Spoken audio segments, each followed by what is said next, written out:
మనం జరుపుకునే ప్రతి పండుగ వెనుక ఓ ప్రత్యేకత ఉంటుంది. పండుగలు మనిషిని సన్మార్గంలో నడవాలని తెలియజేస్తూ ఉంటాయి. ప్రాంతాలు, మతాలు వేరైనా పండుగల వెనుకనున్న రహస్యం ఇంచుమించుగా ఇలానే ఉంటుంది.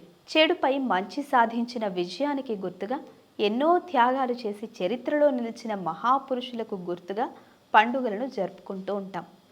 అటువంటి వాటిల్లో ఒకటి రంజాన్. రంజాన్ అనేది ముస్లింల పవిత్ర మాసం. ఈ మాసం మొత్తం పండుగగా జరుపుకుంటారు. నెల రోజుల పాటు జరుపుకునే ఈ పండుగ ఎన్నో విషయాలను నేర్పిస్తుంది. ఈ పండుగ మనిషి ఎంత క్రమశిక్షణగా ఉండాలో తెలియజేస్తుంది.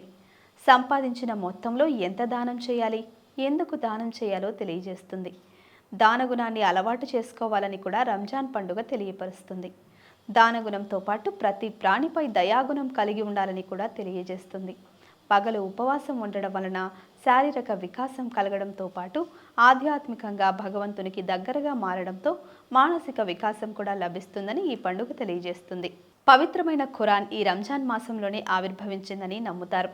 ఖురాన్ ప్రకారం రోజుకు 13 గంటల పాటు కఠినమైన ఉపవాసం నిష్ఠగా చేయాలి. సూర్యోదయంతో మొదలయ్యే ఈ ఉపవాసం సూర్యాస్తమయానికి ముగుస్తుంది. ఉపవాసం చేస్తున్న సమయంలో ఎట్టి పరిస్థితుల్లోనూ అబద్ధాలు చెప్పకూడదు, చెడు మాటలను మాట్లాడకూడదు, చెడు పదాలను వినకూడదు. మనసంతా భగవంతునితో నింపుకోవాలి. కేవలం ఉపవాసం చేయడం వలన పుణ్యం వస్తుందని అనుకోవడం పొరపాటే.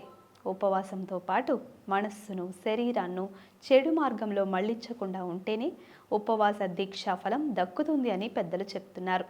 రంజాన్ సమయంలో జకాత్ను పాటించాలి. జకాత్ అంటే పేదలకు దాన ధర్మాలు చేయడం, ఒంటిపూట పేదవారికి ఆహారాన్ని దానం చేయాలి. ఈ మాసంలో పుణ్యక్షేత్రాల వద్ద ఉండే వికలాంగులకు, భిక్షాటన చేసేవారికి ఆహారం, డబ్బును అందిస్తూ ఉంటారు. 30 రోజులు ఉపవాస దీక్షను చేసి అమావాస్య తరువాత వచ్చే పాడ్యమి చంద్రుడు నెలవంక దర్శనంతో ఉపవాస దీక్షలను విరమిస్తారు. ఆ మరుసటి రోజున రంజాన్ పండుగను ఘనంగా జరుపుకుంటారు. కొత్త బట్టలు వేసుకొని ప్రార్థనలు చేస్తారు. ఒకరినొకరు ఆలింగనం చేసుకొని సోదర భావాన్ని, సమైక్యతను ప్రకటిస్తారు. Please subscribe to the channel and download the Politicos app from the links in the description.